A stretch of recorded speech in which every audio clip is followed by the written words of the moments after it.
La délégation de l'Alliance pour la paix et la liberté en Europe poursuit sa visite en Syrie. Nos forces armées éliminent des dizaines de terroristes, dont des Saoudiens et des étrangers.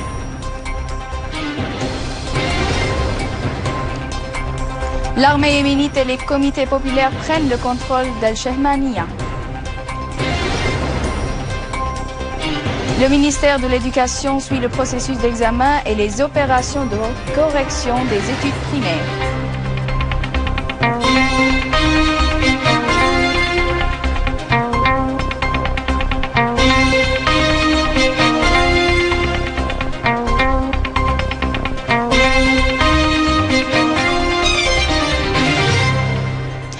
Mesdames et messieurs, bon après-midi. Après les titres, voici notre journal. Les habitants de Hasakeh se sont rassemblés dans les places de la ville pour affirmer leur appui et leur soutien aux opérations de l'armée arabe syrienne dans le gouvernorat.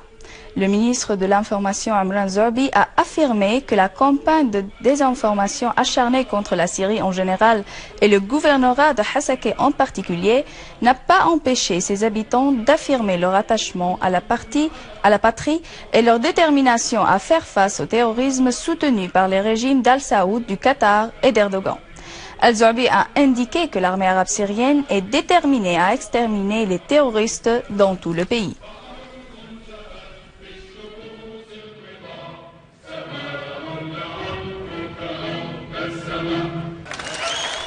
En même temps, l'armée arabe syrienne, en collaboration avec des groupes de la défense populaire, a pris le contrôle de la principale centrale de l'électricité du village de Watwatiya au sud de la banlieue de Hasakeh, selon une source du gouvernorat. Dans la banlieue de Damas, des unités de l'armée ont liquidé 9 terroristes du Front Nosra dans les 2 localités de Khan Shih et Bedjin, avec le village de Makroussa. Dans la banlieue de Daraa, plusieurs regroupements des terroristes ont été détruits et de nombreux terroristes mercenaires ont été éliminés, notamment au nord des fermes d'Al-Bitar.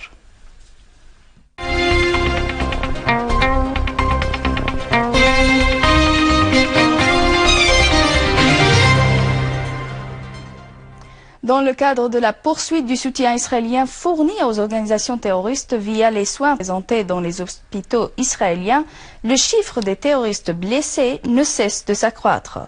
Les autorités de l'occupation israélienne continuent de présenter les soins et tout genre de soutien aux organisations terroristes dans les hôpitaux israéliens.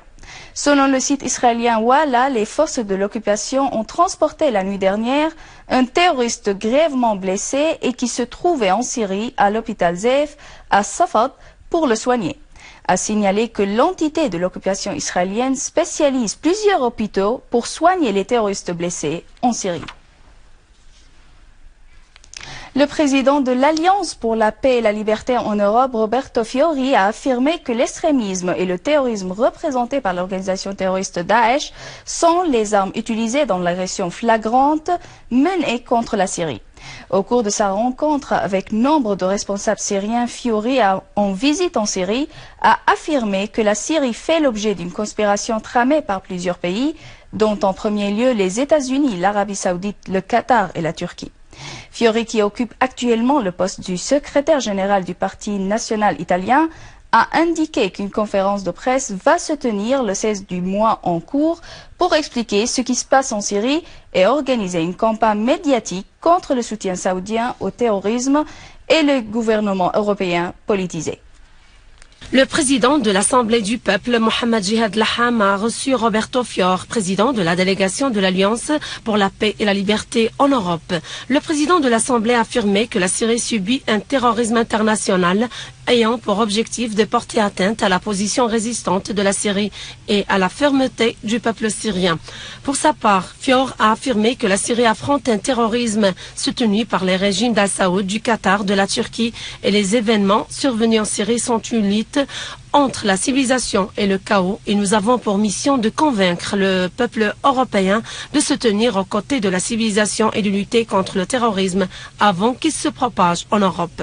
Au cours de sa rencontre avec la délégation européenne, le secrétaire adjoint du Parti basse arabe socialiste, Hilal Hilal, a affirmé l'importance d'avoir un rôle positif et neutre au sujet du règlement des questions de la région arabe et du monde, en adoptant des politiques libres et loin des pressions et des dictats États américains et israéliens, notant que la visite de la délégation européenne indique que la Syrie n'est pas seule dans cette guerre injuste menée contre elle.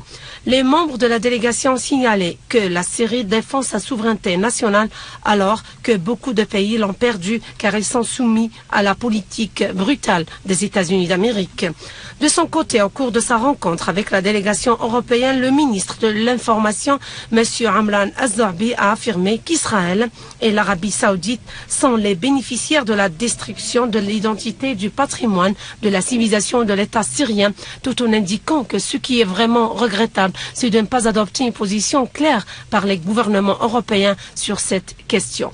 L'opposition modérée dont le président américain et français parle et la soutient en armes aussi perpètre aujourd'hui les plus odieux des crimes, a ajouté Az-Zarbi. Il a en outre informé la délégation sur l'image, affirmant l'implication du régime d'Al-Saoud officiellement. Dr Faisal Mordad, le vice-ministre des Affaires étrangères, a également affirmé que la Syrie fait l'objet d'une attaque féroce visant sa présence et que le peuple syrien lutte contre le terrorisme au nom du monde.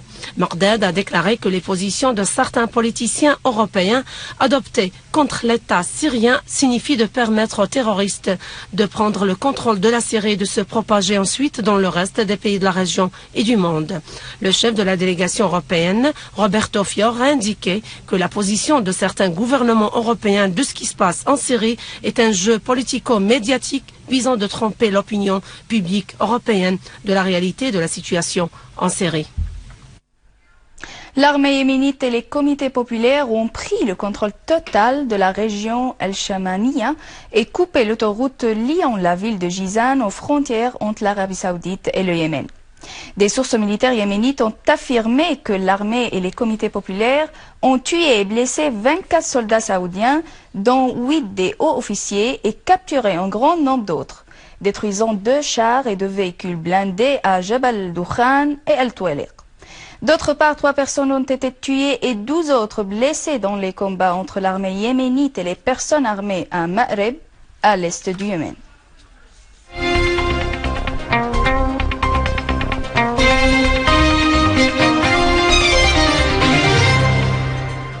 Le ministère de l'Éducation suit de près le cours des examens et les opérations de correction et tient à assurer une atmosphère confortable pour tous les étudiants et en particulier les étudiants ayant des besoins spéciaux pour les encourager afin d'être actifs. Le ministre de l'Éducation, Rizwan Louz, a fait une tournée dans plusieurs centres d'examen, notamment le centre d'examen des personnes ayant des besoins spéciaux et les centres de correction des examens primaires. À la fin de ce journal, je vous rappelle les principaux titres. La délégation de l'Alliance pour la paix et la liberté en Europe poursuit sa visite en Syrie. Nos forces armées éliminent des dizaines de terroristes, dont des Saoudiens et des étrangers.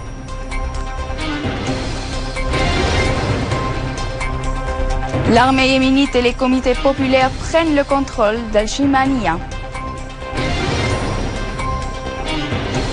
Le ministère de l'Éducation suit le processus d'examen et les opérations de correction des études primaires. Je vous rappelle que vous pouvez consulter notre site internet syriaonline.cy pour revoir ce journal et davantage d'informations. Merci de nous avoir suivis. Je vous souhaite une bonne journée.